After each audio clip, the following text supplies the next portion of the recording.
another edition of the SND Podcast Show on the Schmuck Sports Network. Steven is here. Dan in his grumpy mood tonight is over there. Very grumpy. But I'm going to start it off with a little cheery note.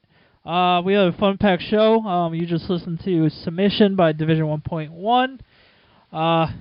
We have a lot to talk about with the playoffs. Both NHL and NBA are full swing. A lot of fun insight to get in part of. Just a couple things before we do get started. Check out our new social media page called Vimo. It's a Vimo page we created. We're going to post our shows on there every week, as well as the normal YouTube and podcast apps, as everybody's here, as well as schmucksports.com. Also want to give a shout-out to Tom Pinhead last week, and as well as Andy from Eyes on Isles. Both of them, great job. One of our better shows last week. Yeah, that was a very great show. We learned a lesson. I know I did. We talked way too early. About the second round of the NBA. No, not second round, where our seeding was going to be from segment to segment. The first segment we were talking, we were going to be the 6th seed. Then the Islanders lost, and then found out we were going to be the 8th seed. So that was fun. You know what? We're in the postseason. It's all about the rebuilding. But I'll give you an interesting stat later on because, of course, the Islander rebuild is getting compared a lot to the Pittsburgh rebuild from before Crosby. Yes, it is. So I will give an interesting stat. Stick around for that for the hockey talk. The Rangers are playing tonight on the 2nd. It's their first game. They are currently 1-0 in the first period. We're going to preview the games this weekend. Yes, we will preview them. Both game 2s are going to be this weekend. And you know what? We'll even do a little recap of the NFL draft a little later on. Okay, we could do that. And as for Mets, we'll just skip them. And the Yankees have been playing well. Respectable. Well, they're the Yankees. They're the Yankees where... Vernon Wells. How about that? Travis Hefner. How about that? And you know, when everybody says the Yankees are going to be in last place, they're too old. Yep. They're now in second in the AL East. So congratulations to them. But right now, let's play a little more Submission by Division 1.1, and we'll be right back.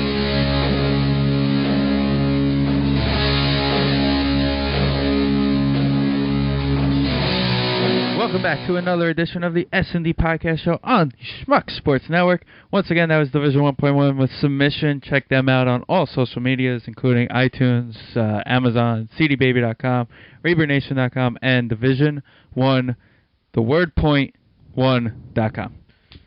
All right. Awesome. Let's start off with a little hockey. Hockey. Some hockey. We're going to talk in our Boston accents. Boston and wicked hard.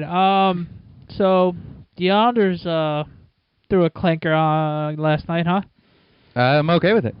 It's exactly what they needed. It's exactly what they needed, and you can't really expect much because Pittsburgh's kind of good. Pittsburgh is kind of good, and you have to be a real idiot to not think that. It's their first playoff series, and they had complete deer in headlight look, essentially. And did I think the Islanders would win the series? My fan side said yes, of course.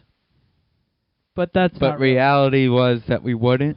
But I thought they can fight with them. Exactly. But you never know. That was game 1. Pittsburgh still got to win 3 more. Hopefully the Islanders can win one of the next 3. Hopefully just one. I just want one. We just want one. I'm okay with waiting another year to win a playoff series. It's only been 20 years. Yeah. What's another year? We just got the shitty straw of it. There's nothing more frustrating than being the 8th seed with our caliber team, but the Penguins are just a better team. You know what it was? It's a major step in the rebuilding. It is. By making the playoffs. Nobody expected them to make the playoffs this year, but they did. So with that being said, you're lucky to be there. Now, I said in the intro I had a stat. The first ever Sidney Crosby playoff game.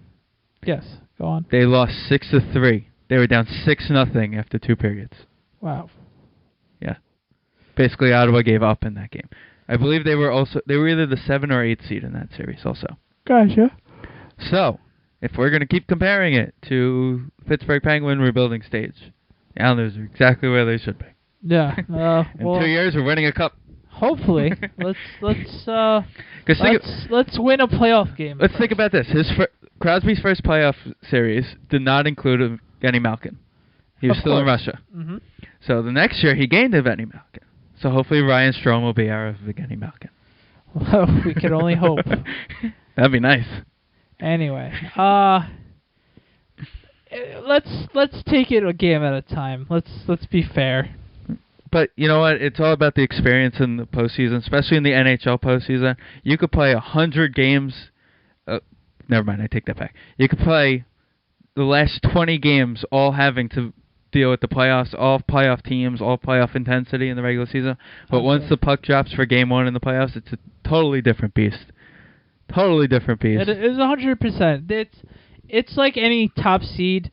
They're obviously good. They're the top seed for a reason.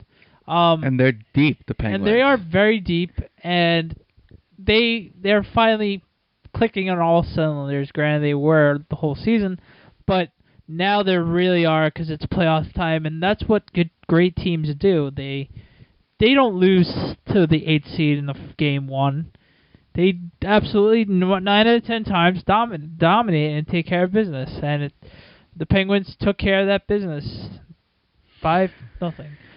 If you had, since I was watching majority of the Knicks game, who actually played decently well? Nobody. No one? The whole team sucked? All right, that's what I figured. I was trying to be optimistic. They didn't play. It was Pittsburgh versus nobody.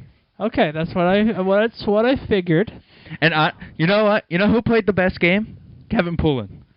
I'm sure, because there was 4-0. And you know what? The goal that he let in was a tricky shot. It was bouncing, and it just went between his legs. He couldn't do anything about it. It's a sharp angle. He should have made the save. It's one he definitely wants back.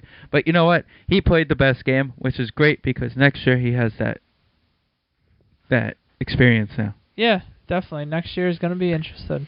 Especially Nabby going into the summer with the contract off. Who knows? But I'm always a firm believer in hockey when it comes to pulling your goalie when you're down and getting him angry for the next game. Yeah, well, of course. You needed to spice it up, try to get the energy going for at least this game, try to get it going. But, like always... But you know what was actually the biggest disappointment? It had to be the Penguin fans. They were just yeah, whatever. Well, that's what you expect. The Islanders are getting very disrespected. We're the lonely Islanders, and that's how they're taking it. Yeah, but all the NHL teams usually do, like the Blues, for the example, the other night, did a blue out with yellow flags. Usually the Penguins do white out in their arena. Yes. They didn't even do one of those. I don't even think I saw rally towels last night in that game. They were just blah. Whatever. They're saving themselves. Unfortunately, it's at the Islanders' expense. But the Islanders just got to take a licking right now, and hopefully they just fight hard and just fight until something happens. You got to still believe, obviously, but realistically, it's going to be a long series if indications of what last night brings. On to the Rangers. The Rangers right now are winning 1-0 against the Capitals. That's going to be a very gritty, fun series. This is the third time in 3 years that they're playing each other in the playoffs, so it's going to be interesting to see which team wins this series. 2 years ago, I want to say the Capitals won. Did the Capitals beat them 2 years ago? Now it's 1-1. Now it's 1-1. I definitely jinxed it, and it's all shocking. I'm gonna post a photo later on of how the Washington team works. Pass puck to Ovechkin. Score, no, and then it goes to no, pass puck back to Ovechkin, score, no, and it just keeps going in that. It's a big circle of Ovechkin scoring. If yes, you celebrate. Yes, it goes to celebrate. I wonder if the Ranger fans at the Garden are gonna chant "Ovi sucks" at every 8 minute like they did last year. That was a fun game. I went to game 2 last year. I'm sure they will. Didn't they win last year? No, Rangers won. Obviously, the Rangers won. That's right. Most of the Devils. Enrique Scars. Anyway, I know, and that's 1-1. That's what the Devils fans are now saying. They beat the Rangers last year, so it's okay. Oh yeah, but nice logic. Anyway, it's gonna be another drag 'em out series. Hold on. Let's look at our projections. I think I had Capitals winning that series. Yeah, you had the Capitals. I had the Rangers winning in 6. So I want to say 7 for me. The Capitals. I think you had the Capitals in 5. Also, speaking of that, thank you to everybody who sent in their predictions. We actually had a pretty good turnout. Yeah, we actually had a good turnout, and a lot of people commented on mine, which I was kind of shocked by. Thanks to everybody about that. Yeah, we apologize if we knew we would have got the turnout and had a little more time. We probably would have done it for the NBA as well. So now we have the ideas for moving forward, though. And if you're listening and you want to know, after all the games in the first round, the day after when the schedule comes out, basically, make sure you get us the email. Shoot us an email at SNDPODCAST@gmail.com, and we will try and get you in for the second round as well. Okay, might as well let's go through it. I have my bracket up. Steve, get yours. Yeah, I'm gonna get mine up. Might as well start with the local teams. I unfortunately have the Penguins winning 4-1 in the series. Maybe the Islanders get lucky one night and when the Penguins don't decide to play because they're just like, whatever, just give them a game kind of thing.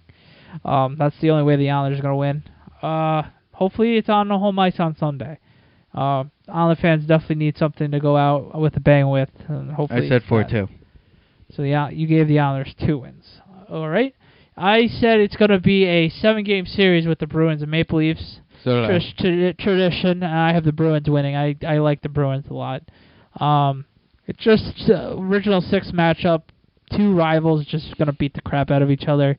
And they're evenly matched, obviously, because it's the 4-5 matchup. And I just think it's going to go 7. Boston also has the playoff experience. That too. Which will help them in Game 7. So I have the same and the home ice. And the home ice, yes. Then it's the Rangers and Capitals. I had Caps in 6. I had Rangers in 6. So one of us will be right in Game 6. One of us will be right in Game 6. Then the next series, a couple of my friends said I'm not giving the Senators much credit. You're not. I said Canadians gonna win 4-1. I said Sens in 7. All right. They have arguably the best goalie in the league, who should have won the whatever the goalie award is, the Vezina. The Vezina, yeah. He should, and Craig Anderson should be the Vezina, but he missed like 20 games, so he won't win it. Then you just added one of what is easily the freakiest injury I've ever seen in my life live. Yeah. The Carlson basically ruptured 70% of his Achilles tendon. Yeah, that was a he's injury. Easily one of the best players in hockey. Top 5 defenseman in hockey. And he's also an offensive defenseman. So he's going to bring a lot of firepower to that team, and I just think the Canadians are not that good of a team. They just got lucky. So, over to the West. Over to the West, I have the Blackhawks sweeping the Wild. I gave the Wild 1 home win. The Wild actually gave me an impressive win. Performance. Yeah, they lost in overtime. Granted, they lost their A goalie also. Yeah, their A goalie in there. By the way, if you want to see a great story, check out the story on their backup goalie, Harden. He actually has MS. Yeah, I heard about that. Yeah, great story. He actually got diagnosed in early February, but they decided since it wasn't bad, he could still be the backup goalie. Okay. And if he needed to play, he could play. So good for him. Good for him to. Hopefully his good fight keeps on letting him play as long as he can. Yes. Next series, I have the Kings and Blues. Kings going at 7. I didn't really have a good start with Jonathan Quick fumbling the puck a couple times. Last year, the Kings got lucky in every series. They just got hot at the right time. This year, they got into the playoffs early and were able to cool down. That's why I have the Blues winning the series 4-2. All right. Then I have the Canucks Sharks. Kayla, close your ears. Kayla, close your ears. Someone needs to win this series. They're both perennial losers in the first round. Other than that one year, the Canucks wins the Cup.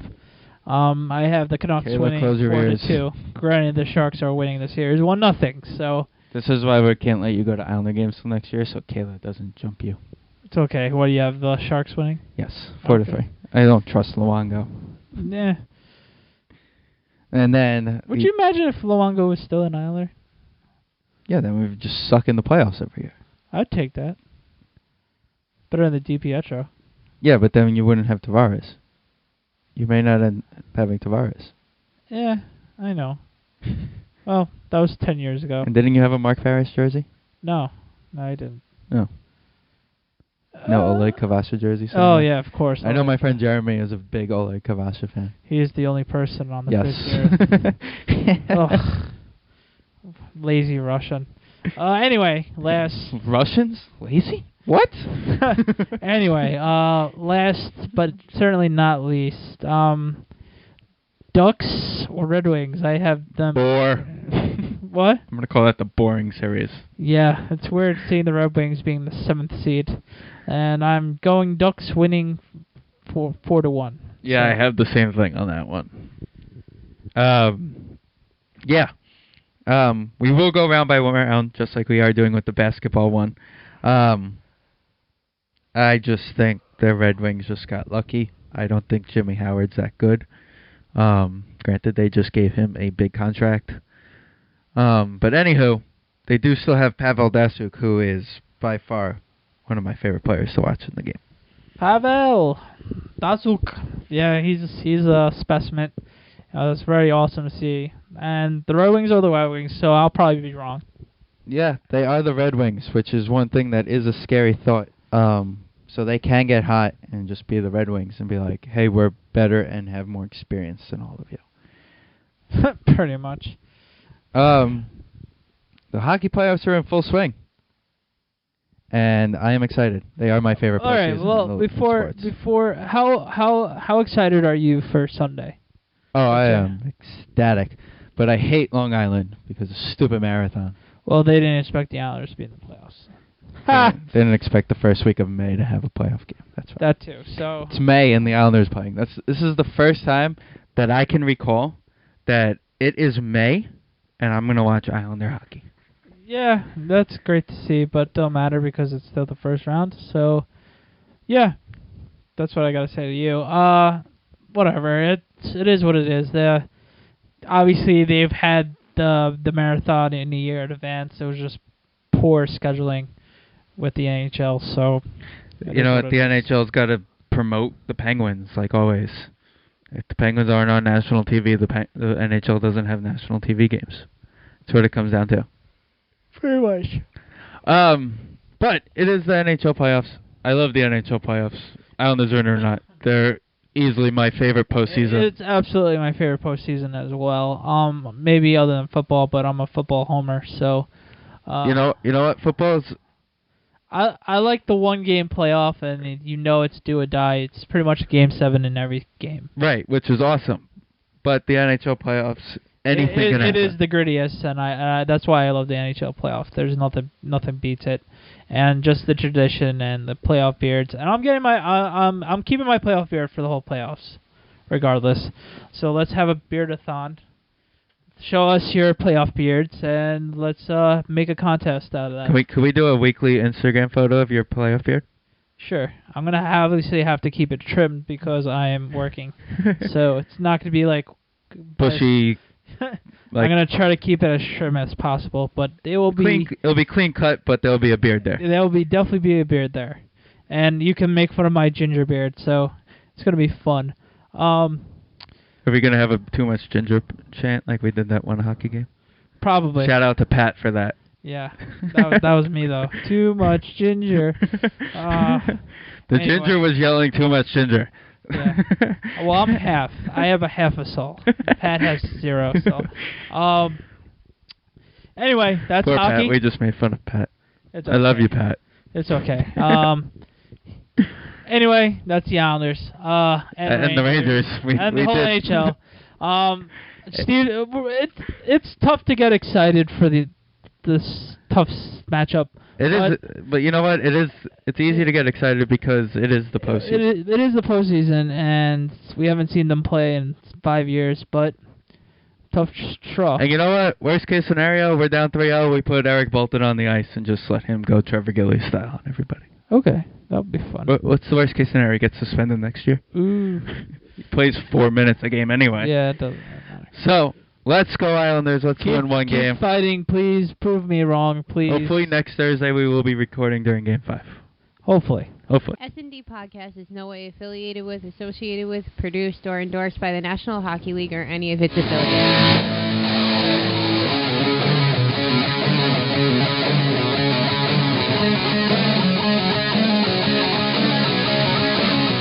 Alright, welcome back to the S&D Podcast. Dan here with Steve. You just listened to Submission by Division 1.1, this week's Song of the Week. We're going to switch our gears and we're going to talk about NBA playoffs right now. It's been an interesting playoff the last 2 weeks of the playoffs. Next week. Well, yeah, week 2. Almost, it's going to be 2 in a couple of days.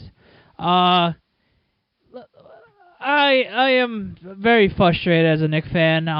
Last night's disappointing loss was needless to say. On the first. Game 5, the Knicks were talking a bunch of trash all day, that it's going to be the Celtics' funeral and yada, yada, yada. We're all going to wear black. The majority of the team wears black going into the game. They start off red hot. Then they just shut it down the rest of the game. Carmelo, J.R. Smith, they both had off nights. Carmelo had another off game the last 2 games. Melo needs to wake up, obviously. I sound redundant. If Melo doesn't wake up, we're not going to be winning many games. The only Knick I can really be proud of at the moment, unfortunately, there is Raymond Felton. Raymond's the only guy that's been scoring on a regular, and he's been driving to the hole and creating havoc for the Knicks. The Knicks, other than Melo, need to step up and not be scared of shooting. Also, J.R. Smith should not have said before the game that if he played in Game 4 of the Celtics, he would have been playing golf yesterday. Yes, he's just a schmuck. And then go for what? 1 for 11? Yeah, he finally hit a shot with 2 minutes left in the game when it cut the game to 5, but realistically, whenever the Knicks cut it close to the Celtics always found a way to make a shot. It was just one of those frustrating games. I haven't been this angry at a sporting event since the Giants, to be honest with you. Sunday's loss was a tough loss because of J.R. Smith once again for being a schmuck, for elbowing Jason Terry, which wasn't needed, obviously. But we should have known that J.R. Smith's a head case, and he's going to do something stupid along those lines every now and then. I'm just very disappointed on how the Knicks respond the last 2 games, and hopefully tomorrow night they close it out in Boston. That's going to be a tough game. Remember how last week I said that we need to see how the Knicks take a punch, and right now they got a right hook They got a right hook, and they're on the mat right now. Granted, they still have a shot to win the series tomorrow in Boston, which would be awesome to see, but the Knicks got to take that punch, get off the mat, and play hard. We need Melo to score. We need Melo to be Melo tomorrow. And we need that killer instinct from Melo and J.R. Smith. J.R. Smith owes us a few games. That's for sure. We need a big game out of J.R., which would be great. It's just one of those frustrating things. I was mad all day about the Knicks. It was just one of those games that you linger, that for a team that talks so much crap that they're that cocky and they lay a goose egg like that, it's just unexcusable. And we as a Knicks fan and all the Knicks fans expect more from that, and it's just disgusting. And hopefully they learned their lesson. I know Coach Woodson I'm sure he ran them pretty hard today and disciplined them as best as he could. So I think the Knicks are going to find a way to pull it out tomorrow, and I would be right. I've said the Knicks in 7. So Okay, you said Hopefully, Knicks in 7. hopefully, Well, I'm 1 game late. Hopefully, I hope I'm wrong. If it goes to 7, I'm gonna be very angry because we had a 3-0 lead, and the visions of 2004 Yankees Red Sox are gonna be played nonstop. They already started today. Yep. It was all over SportsCenter. So, come on, Knicks, play tough, and please just end the series already. We're the better team. Just do it already, please. Save some years off my heart. Thank you. Next, off to the next series. You have anything to say on the Knicks, or I pretty much covered? Few years off your heart. You're a sports fan. Yeah, pretty much. I was not. If they're gonna save a few years off your life, what are the Giants gonna do for you next year? I would. Yeah, I am. You know what? I was just as angry as a Giant loss last night, and it was. I haven't been that angry for a Knick game in ages. It felt weird, but good at the same time. But I hate losing, so come on, Knicks. Obviously you do too, but you gotta get a win. Damn it. On to the Nets. The Nets are fighting their own. They're facing the brink of elimination again in Chicago tonight. You did tell me an interesting fact tonight. That the Nets have never won a Game 6 when they're losing 3-2. 3-2, but they've never lost a series that they have had home court advantage in. So at the moment, we are recording on Thursday. During Game 6. During Game 6, and the Nets are. Let's see the score right now. We're watching the Ranger game right now because they were winning 60-54 at halftime. So I'm gonna pop that game on in a bit. So 60-54, the Nets are taking care of business right now. Let's see how much they could keep this up. We do have to mention that the Bulls are not playing with Joakim Noah and Heinrich tonight. No, Luol Deng and Luol Deng and Luol Deng from Duke and Heinrich. So where the hell he went to college? I want to say Kentucky. Okay, it was like 30 years ago. Yeah, it doesn't matter. That's that. Let's see what the Nets do. They have a big opportunity to take care of business with the injuries that the Bulls have. The most intriguing series so far, for me at least, has been the Golden State Denver series. Like I said last week, it's all about Stephen Curry, and it's been amazing to see how the mind games of the Nuggets are taking care of everything like that. It got escalated to the point yesterday that after the game, the other night, that Stephen Curry actually almost had an altercation with a fan. It was just one of those things that everybody's ganging up on Stephen Curry, hitting him every opportunity they're getting, legally or not. It's definitely a question of concern. Mark Jackson actually got fined today. Yes, he did. Because he was trying to get calls from the refs, apparently, by saying his comments the other day after the game. But understandably so. If you actually look at the fouls, I know there's hard fouls, it's the playoffs, but some of them were just out of control, and it was just like, that should be a flagrant foul, because they're definitely going after him, because he's the most important Warrior, obviously. So it's been interesting to see. I hope, hopefully the Warriors close it up. Well, we both have the Nuggets. We do have the Nuggets, but just for the pure standpoint of how they're beating the crap out of Stephen Curry, I really want them to pull out the win. How about another intriguing matchup is now at 4-2. The Oklahoma City Thunder. Yeah, I had them at 5, but that was before we both had them at 5. But that was before Westbrook got hurt. This series has changed the minute Westbrook got hurt. It's a shame to see such a great, talented player like Westbrook go down and end the season that way.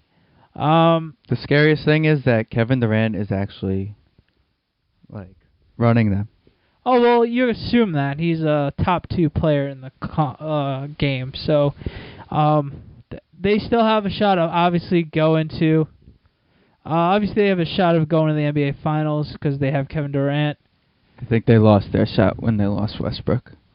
That's just my opinion on it, though. I think that they will end up not going to the finals because of Westbrook not being there. I think Durant's just going to run out of gas. He's basically got to put up ridiculous numbers every night to run that team. Granted, he can, but I don't think that he would end up running them all the way to the finals. It's kind of turns into a lot like they could, and you kind of can compare it to the year the Cavaliers made the finals with just LeBron James. Just LeBron. The other intriguing series has been the Memphis-LA game, which you actually said would be a home game type series, which has actually turned into something different. Memphis actually won the last game. So they're actually going home for Game 6 to try and clinch to win that series, which we both had the Clippers winning. Yeah, which was funny how we both said that. The Clippers actually lost at home last night.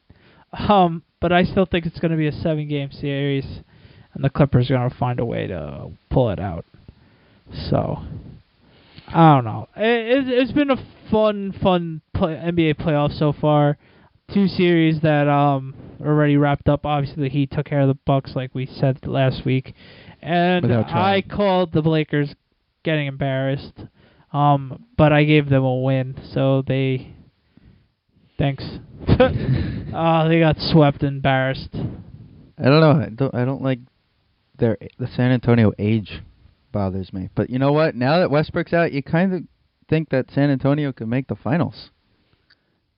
But have a veteran, have the old guys versus the young guys. Spurs and the Heat go at it in the finals. The Spurs were the team that everybody thought would actually knock off the winning streak earlier in the year. So that'll be interesting to see. I think the Pacers are winning their series, correct? Yeah, it was 2-2 the other night. So I think it's 3-2 now. It's yeah, definitely 3-2. It's Every 3-2 series Indiana. is 6 games. Yeah, 3-2 Indiana. Last game they won was 106 at home. That series has been the home and the road series. So give your Game 6 motivational speech for the Knicks, Dan. Knicks got to show up. It's either now or never. You guys let the Celtics back into the series. Now you got to put them away. We had them by the throat. Didn't capitalize by stupid mistakes. We've been way too cocky. They've been there before. You just got to do your job and survive the series. Just got to get out of this game one play at a time. You just got to stay focused. That's especially to you, J.R. Smith. That is especially to you, Carmelo. Just, guys, got to be ready to step up how you guys were the first 3 games and just rip their hearts out. You got to finish them off when we had the chance. If it goes to Game 7, God knows what's going to happen. Tonight, finish it tonight. We're on the road. No one wants us to win, obviously. We're the bad guys. Let's be those villains and rip their hearts out. Go Knicks, and let's do this. On that note, we're going to play a little more Division 1.1, and Dan and I are going to do a little review on the NFL Draft. SND Podcast is in no way affiliated with, associated with, produced, or endorsed by the National Basketball Association.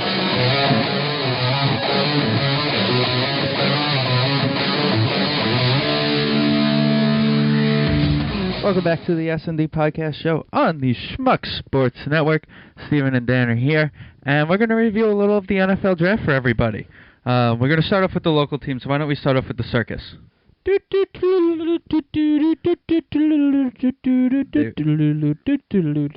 On the bright side, Jesus isn't on the team anymore. Jesus, no more sexy Jesus. Tim Tebow. Sorry, ladies, no more Tebow running in the rain topless for you guys at camp. I guess we'll have to go to another team and do that. Yeah, probably will. I hear the Omaha Beef want him to play for them. The nice fantasy focus shout out today. Anyway, Tebow's gone. He got cut Monday morning after the Jets drafted Geno Smith in the 2nd round. Because that makes sense. I don't know. You know, I had the perfect setup after they drafted him. I had it set up. Geno at quarterback, Sanchez and Greg McElroy on the wideouts, Garrard at the tight end, and Tebow at the running back. That would have been a very good offense right there. I mean, anyway, you got 6 quarterbacks and nobody else on your team. You might as well play them. Let's be serious for a second. The Jets, they picked up D. Milner in the first. I did like that pickup. That's a good pickup. The only problem is he's had a bunch of surgeries, it shouldn't be a big deal. He's played his whole career in Alabama, and he's a solid DB. I found it funny how the NFL... Well, we watched the draft on the NFL Network. I don't know about how ESPN did it. But it was funny. From the most parts that we were watching, they always show the positives. Of course, they show the negatives only for the Jets pick. Of course. And I found that funny. D. Milner is going to be good. He's a stud player out of Alabama. 2 championships. You can't really go wrong there. But you know what the bad part about being D. Milner is? He has to replace Revis. Yeah, and he will always be compared to Darrelle Revis for the rest of his career. Every year. He could do it. Oh, sorry. If his numbers don't match Darrelle Revis's or come close, it's sad be to say, but he might not. But he is a very good cornerback that he could possibly do that. Then their other pick that they actually got for Revis was a defensive tackle. That came out of nowhere for me. That was a little reach, but that's what the Jets do. So hopefully he is somewhat productive. What is that D tackle's name? I'm drawing a blank right now. The guy who won't play at all. Hendrickson? Does that sound right? That sounds about right. Then I believe it was the 3rd round where they picked up. I mean, I think it was Evan Roberts who said it the best. You got arguably top 5 talent a week before the draft, in the 3rd round. Yes. Granted, apparently he fell because he's a tool, but because apparently his agent, who he fired because it's the agent's fault, he fell to the 3rd fall. Well, second, there's a lot of speculation going on. The upside is there. Like we saying, but there's a lot of danger. Like we said, he was supposed to go in the 1st round, but there's a lot of rumors going on of what actually happened, and apparently he spent more time on his phone and yada yada yada, or just teams just didn't want to draft him. It's going to be interesting to see what the Jets do with Tim. So used to saying Tim Tebow. Geno Smith. It's going to be interesting. Another quarterback controversy with Sanchez. I'm going to tell you exactly what's going to happen this year. Sanchez is going to start a few games. The first pick he does, everybody's going to want Geno Smith. You mean when he throws the pick 6 to Revis in week 1? Yes. I can see it already. They're going to go into camp. They're going to say they have this super secret Wildcat package for Geno Smith. Sounds familiar. No, and then they're not going to use it at all in the preseason because they don't want to show it off. And then when the season starts, they'll never use it because that's what they do best. They screw around with everything they do. I don't know what the Jets are doing. It's interesting. It really is interesting. They have 5 quarterbacks on the depth chart, and what are they going to probably keep 3 at tops? 2 dressed. So it's going to be interesting. If I was Sanchez, I would have asked for a trade last year after the minute they got Tebow, but he's living in his grave now, and who knows what's going to happen with that. It's really sad to see. And the girlish look that Sanchez had today at his first camp didn't exactly help his case with the soccer rubber band around his head look that he had. I wouldn't exactly call that helping his case. Yeah, he's the easiest target in the league right now, and he made it even easier. But that's the Jets. It's a full-blown circus, and I like how they made it worse. They basically made it worse. Exactly. On to the other team in New York, the New York Football Giants. In Jerry we trust. Our first selection, offensive lineman, which I like. Our offensive line is getting very old by the minute. And also 2 guys in contract years. So he's supposedly a very strong offensive lineman that will get things done and could be a pro for the next 10 years and help protect Eli.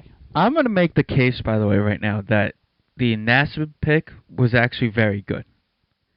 Because a lot of people are saying that he's about 3 years away. And what did we get him, in the 4th round? Nassib, yeah, he's a couple years away, which obviously is...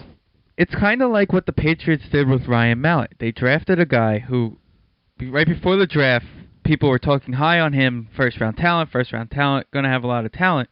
So now they have a guy, he's going to learn behind Eli Manning. And you know what? In 3 years, when Eli's contract's up, Eli, you got to figure, will keep playing. He, barring injury, God forbid injury. Like, it's funny how Jerry Reese and Tom Coughlin said, it's a good pick, but hopefully we never see him play. Right. Which is 100% true. Right. I hope we never have to see him until Eli retires, if we still keep him. But you know what? In 3 years, he could end up being get it for a second-round pick out of him. Exactly. So you can groom him and see what happens. So it's all good. Let's see what happens. But then again, we also have Curtis Painter on the roster, so. Well, that's not gonna. He's just a camp invitee, so we'll see what happens. Two of the teams that I actually thought had very good drafts are two teams that have need at the quarterback position who didn't draft quarterbacks, and the Kansas City Chiefs and Jacksonville Jaguars. Because a lot of people said it's a very weak draft, and we talked about how it's a very weak draft a couple weeks ago on our draft preview show. So basically, what they did was they built a team, offensive and defensive team, so that next year they can determine their quarterback situation. The Kansas City Chiefs have Alex Smith they just traded for. The Jaguars are going to give Gabbard another shot. We've been saying, this year's draft wasn't the best quarterback savvy draft, so that's what happens. The best quarterback pick I absolutely loved, and unfortunately it's in our division, is the Eagles getting Barkley. Yeah, but how does that fit into the Chip Kelly offense? But the thing with Chip Kelly is he's such a great offensive mind that he'll make it work. He'll make it work. They'll make it work. I was listening to other shows. It's not just he just fit the Oregon style to his players. He's just a great coach and everything like that. So I think they're going to find a way. And Eric Barkley is a good West Coast guy. Matt Barkley. Yeah, I said Eric. Oh, God damn it. Why am I remembering that? Who the hell's Eric Barkley? Guy played for St. John's like 15 years ago. Wow. Yeah, I don't know why. But Matt Barkley, the golden boy from USC, let's see what happens with him. In a few years down the road, you never know what can happen. I'll tell you one guy who loved his draft, who was on with us on the draft preview show, was Mike. Loved the Packer pick. And we called it. He loved Eddie Lacy. He loved the running back situation. Brought guys in. So he is excited, I know that. I haven't really heard from Keith on the Raiders, but they are the Raiders. So who knows? Knowing them, their picks will just never pan out, because that's what happens with the Raiders. The Raiders, yeah. The one person I felt bad with was Sharrif Floyd. He must have really flunked pretty badly on interviews with teams and everything like that. Where did he end up, Minnesota? Yes. You know what? That's not terrible. He gets to play between, Jared Allen and... Oh, it's not terrible, but he was supposed to be a top 5 pick, and he dropped that far low. Yeah, I mean, you and I both sat here wanting to draft him. Yeah. At 19. Well, exactly. So. Who do you think had the best draft? Who gained the most depth on this draft? Because that's basically what they were. The most depth, obviously, I think I don't know. That's a tough question, because we need to see what these rookies bring to the table. But as a paper, who do you think? Right now, I'm going to have to say the Buffalo Bills. No, I take that back. I'm going to say the St. Louis Rams. Yeah, you're right on that. Thinking about it, they went to go get Trayvon Austin. They basically got a younger, not injury-prone Percy Harvin. Yes, pretty much. They got Alec Ogletree out of That's why I originally wanted the Giants to draft. Out of Georgia. And they just have billions of picks the rest of the way because of RG3. And another team you got to give credit to is the Baltimore Ravens. Filled out all their spots also. Got a safety, got a linebackers. But, yeah, the Ravens are just like the Giants and the Steelers. You trust their GMs on making sound moves. Right. Who do you think possibly had the worst draft? How can you not say the Jets? They have a lot of upside. Milner is a great pick. Geno Smith could be a good pick, but it's just adding fuel to the fire. You already have 5 other quarterbacks. Why not just add more fuel to the fire? It was just not a needed pick. Granted, that was the best available player. I'm also going to go with the Colts. They didn't really help out Luck at all. I mean, they got Barner out of Oregon, but besides that, they didn't go out and try and help him. They didn't replace Freeney.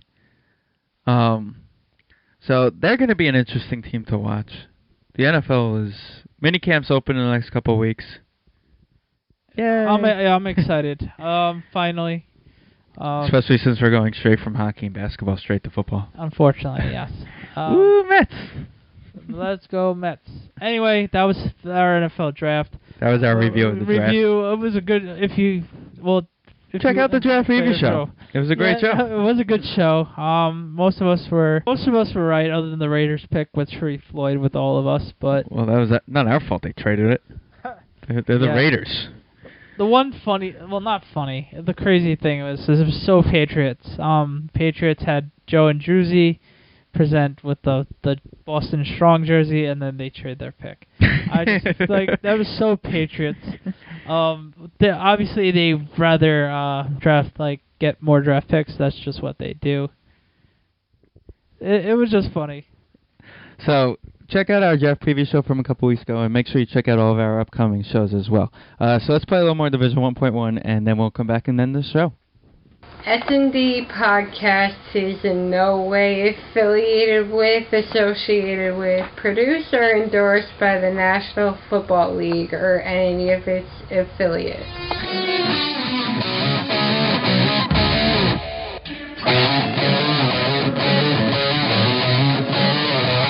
And welcome back to the SND Podcast show on the Schmuck Sports Network. Steven and Dan are here. Before we close out the show, we'll give you guys a quick review of the Mets. Harvey won April Pitcher of the Month for the NL. Yay! That's Besides that, the bright spot. John Buck. John Buck. He's turning into our modern day. Don't Dave compare Kim. him to Piazza. I was going to say, don't compare him to Piazza.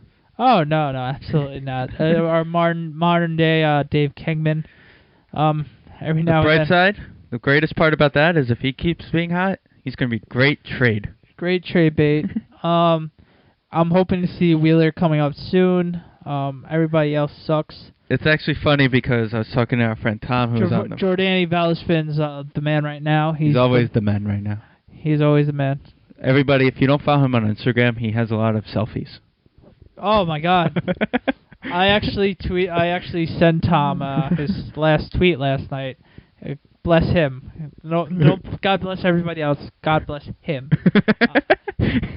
It was hashtag Team Jordani or what? It was just like Poppy Valdi. And Tom goes, he's such a hot dog, but that's what the Mets need. He's the most entertainment on the team. Yeah, we need that. We need that. But he is cocky, but whatever. He is the man right now. But it was actually funny. I was talking to Tom about I think it was on when was it? Tuesday when Hefner pitched. During the day, the AAA team had a day game, and Wheeler pitched 6 2/3, about 6 hits, 8 strikeouts, 1 walk, and 1 run. So you're thinking, great. Yep. Screw up by Hefner, and he's in. Yep, and then Jeremy Hefner goes and pitches the best game of his career, and the Mets find a way to lose. Just the Mets, they suck. I can't wait for this weekend. Now we get to play the Braves. Yes. Yeah, man, we're going to get destroyed. Over under 4 home runs for Justin Upton. I hope this weekend. over, because I have him on my fantasy team and my home run pool. Fair enough. After Saturday's game, I went to Saturday's game, and it was just one of those games I just wanted to leave.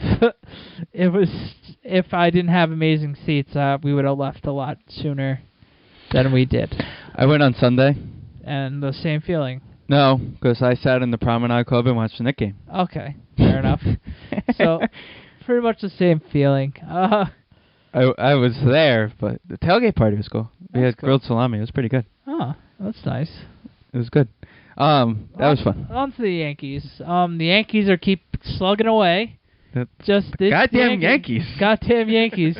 Go away. Who would have thought Vernon Wells, who's been disappeared forever. He vanished in California. Vanished.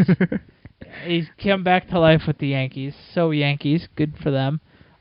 Same thing with Hefner. Not Hefner. Travis. Yeah. Oh, it is Hefner. Hafner. Sorry. Hitting bombs left and right and coming through in the clutch. Robinson is getting hot. Yankee pitching's going good, other than the other night when Andy Pettitte got lit up by the Houston Astros of all teams. Yikes. And Rivera, what is he at now? Like 8 saves? Yeah, he's that. Shutting the door like always. The Yankees are just the Yankees. He's like 60, right? Yeah, Oh wait, his official report says like 43. The injuries are coming back. Hopefully Granderson comes back in a week or two. Unfortunately, I know Teixeira's been swinging. But it, according to Stefania Bell, it's really, we got to see how it is with swinging the bat, because he might be fine on every other activity, but it's really about the bat. Obviously. Of course. Unfortunately, puts the most pressure on the wrist. Unfortunately, Jeter is not coming back until around the All-Star break. As of right now. Because he had a setback. And A-Rod actually is coming to camp for extended spring training in a few weeks. Starting baseball activity on Monday. Mm-hmm. Yankee fans, I know they're all ecstatic about that. Like, yes! Now we could throw baseballs to the girls in the third row. Woohoo! Anyway, who do the Yankees play this week? I'm in such basketball and hockey mood. Let's see. Well, the Mets go to Atlanta. That our House of Horrors of forever. Then they come home next week. They play the White Sox and the Pirates. Oh, the Pirates have been good lately. The A's come to town. All right, so that should be a scrappy matchup. CeCe's playing, is going to be pitching on Friday night, and you're going to have Hughes pitching on Saturday, and Pettitte comes through again, and he will pitch Sunday afternoon. Well, at least it'll be a good pitching matchup in Atlanta on Sunday. Harvey and Hudson. That's going to be a good matchup. Hopefully that's the game we salvage and take a win. I'll be at the Islander game Tuesday, or I would have actually considered going to the Met game. Chris Sale's pitching. Yeah, that's actually fun. But Hefner's pitching. Yeah. Q. We'll see what happens with Hefner. He's pitched well the last few games. Right. So he's the guy who's got the most to lose in the rotation. Yeah. You got to realize. So I think Hefner is earning his spot. He's been playing real well, and you're not expecting much out of him, and whatever he does give us is great. I mean, they played, 15 innings Monday night, and then he gave 8 innings? Yes. He did exactly what they needed him to do. And then the bullpen blows it. You mean the Met season where the bullpen blows the game? Yeah, never. It's just one of those. I reminded Tommy about his bold prediction, and he reminded me that's why it's a bold prediction. Pretty much. That's why. And it's funny, since I talk to Tom every day.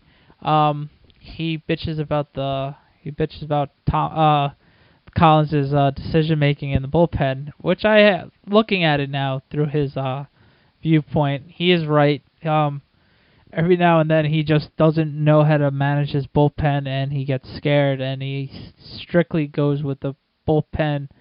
Righties have to go with righties, lefties have to go with lefties, and we get burned with it all the time, instead of sticking with their guys. It's going to be interesting to see. It's going to be another rebuilding year, like we've been saying, and we got to just take our lumps with it, and hopefully we get Wheeler up soon, and we'll have 2 studs pitching. You got to think Wheeler is going to come up soon because they're at the point where it's just about getting people to show up.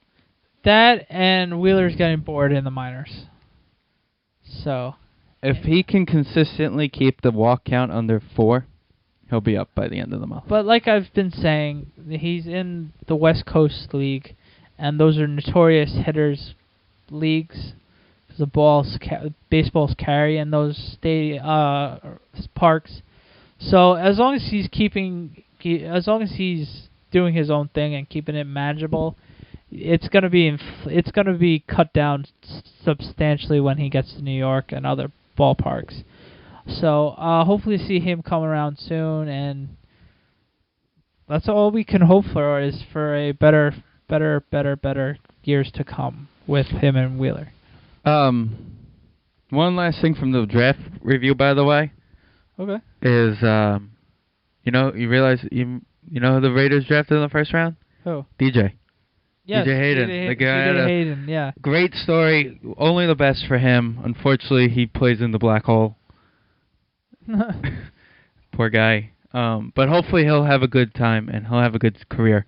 So hopefully for his sake, he'll have a good career. Tonight was a good show. Hopefully next week the Knicks will be in the second round. Hopefully. They better. Knock on wood. Or else, that vent. If we blow the 3-0 we're going to have an hour show next week of Dan venting only. Watch out, Joe Beningo. I'm going to be right next to Joe Beningo on Rant for that. We're going to have just an hour. Next week's show will just be Dan. I don't want to even think about that. We're winning tomorrow. You heard it here first. Today when you guys listen. We're winning on 5-3 because you might listen after that also. Yes, so hopefully we win by the time you listen. Anyway, that was our show. Thanks to Division 1.1 for letting us use your music, which is always great. Tonight's song was Submission, by the way. CD Baby, iTunes, Reaver Nation, Division 1, spelloutpoint1.com, Facebook, Twitter, and I believe that's all they got. Pretty much. And thanks for Schmuck Sports for letting us do our show on their website. Check out our Facebook, Instagram, Twitter, Tumblr, and also our new Vimeo page will also be up. We will do, maybe we'll do random shout-outs on there as well, not just our weekly shows. Maybe we'll do video productions and everything like that. We could do that. So I hope you all enjoyed it. We're going to play one more little piece from Kayla for legal stuff, and then a little more Division 1.1, and we will see you all next week. SND Podcast is in no way affiliated with, associated with, produced, or endorsed by Major League Baseball or any of its affiliates.